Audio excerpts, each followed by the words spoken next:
So I'm going to explain to you about the discovery of salbutamol. Right, so moving on. So how salbutamol was developed? In 1930, the common treatments of asthma was injected epinephrine and nebulizer epinephrine. Epinephrine caused bronchodilation, but it also caused cardiovascular side effect. So new drug is needed. In 1940, isoperenelline was synthesized, and isoperenelline replaced the epinephrine for asthma treatments. Isoperenelline caused bronchodilation. It also can increase heart rate, and the effect was short-lived. Isoperenelline can cause asthma death. In 1960, there is an increase in asthma death in Britain, coincident with the increase in sale of isoperenelline inhaler.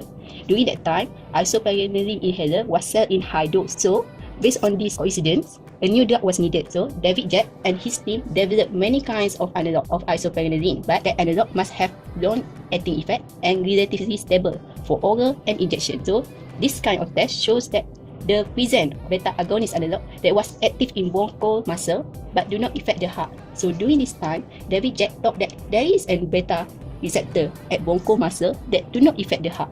After a series of tests and experiments, a new drug formed, that is salbutamol. In 1969, salbutamol inhaler was launched in the market by Allen and Hanwood as a highly successful asthma drug.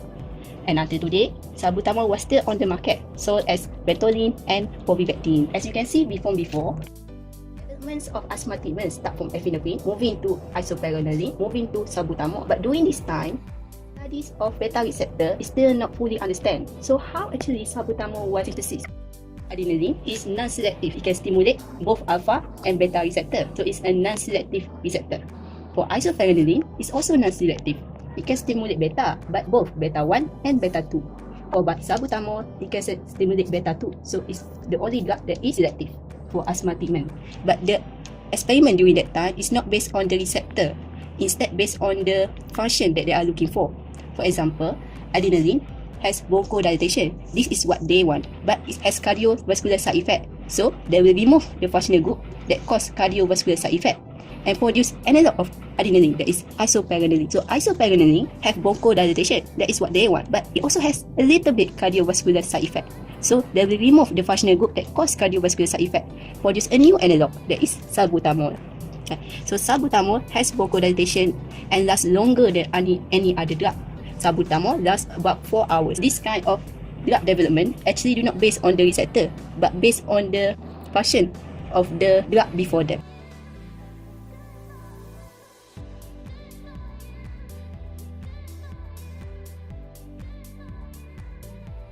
In this part, I'm going to explain about the mechanism of action of salbutamol. As we all know, salbutamol is one of the beta-2 agonists, which is a good bronchodilator that used in the treatment of asthmatic disease. But the question is, how is the salbutamol going to work? First of all, after the administration of salbutamol, it will travel to the lung and bind to the beta-2 receptor. This beta-2 receptor is actually coupled with G protein. By binding salbutamol to the receptor, it will activate the alpha subunit by changing the GDP with GTP. So, this alpha subunit is now free to activate the enzyme adenylyl cyclase. This enzyme is important where it involved in the signaling cascade.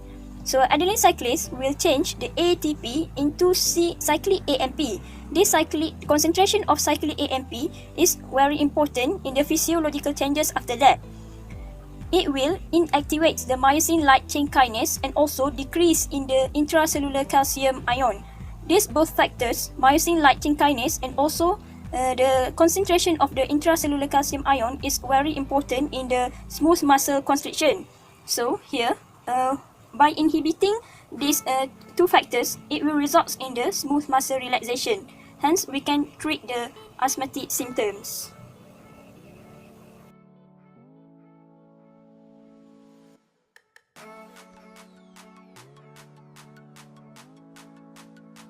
Let's see how modification of chemical structure can overcome the issue of beta-2 selectivity. Okay, first of all, we have adrenaline.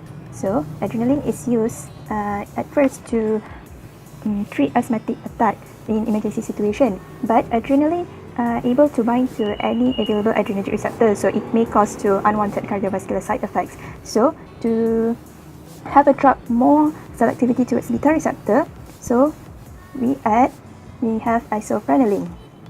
Okay, but the problem with isoprenaline is that it does not show selectivity to the different subtype of beta receptor, and it still causes unwanted cardiovascular side effects. So the researchers come up with the third drug, which is isoeterine. So isoeterine is proven to be beta-2 selective. So notice the difference between the three drugs over here. So the progression from the non-selective to beta-selective is due to the addition of alkyl substitute here. So because of this addition of alkyl substitute, isoprenaline is more selective towards the beta receptor. Okay, between isoprenaline and isoeterine, the difference that caused isoeterine to be more beta selective is this alkyl substitute here. So because of this, the presence of this alkyl substitute, it became more selective towards beta-2 receptor.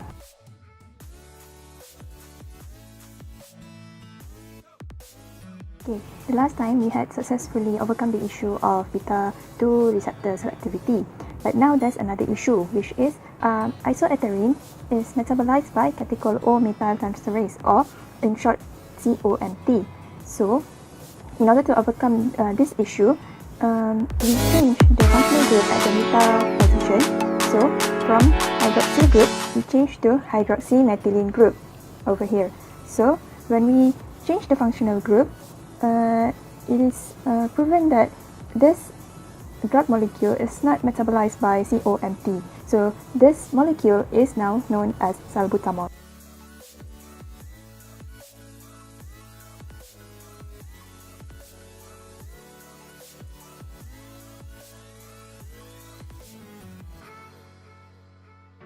When the patient inhales salbutamol, 10 to 20% of the inhaled salbutamol will reach the lung and perform its action, while another 80 to 90% of the salbutamol will be swallowed down the gastrointestinal tract.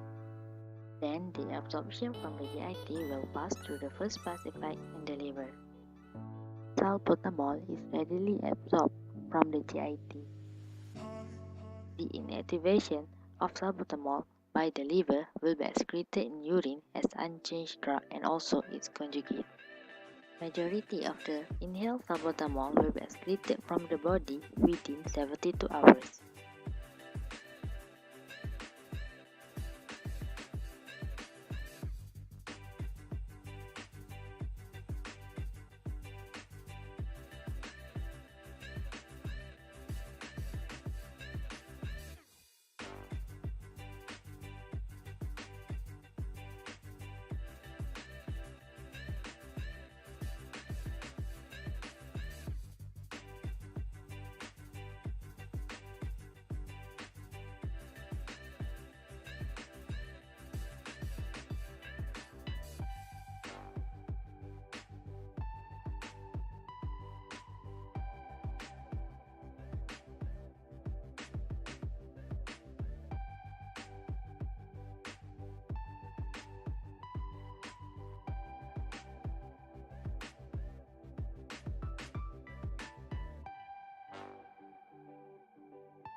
So moving on to the issues of salbutamol as a drug of choice of acute asthmatic attack.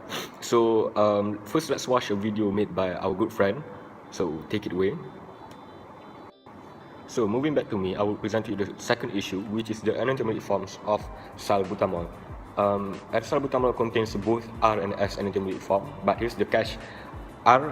The R salbutamol is safer and has more affinity towards the target receptor than S salbutamol. Salbutamol is associated with toxicity effect and has lower affinity, so it is not preferred. So in response to this, a new drug by the name of Levalbuterol was developed. It contains only the R and intermediate form of salbutamol, making it safer and more efficient compared to salbutamol.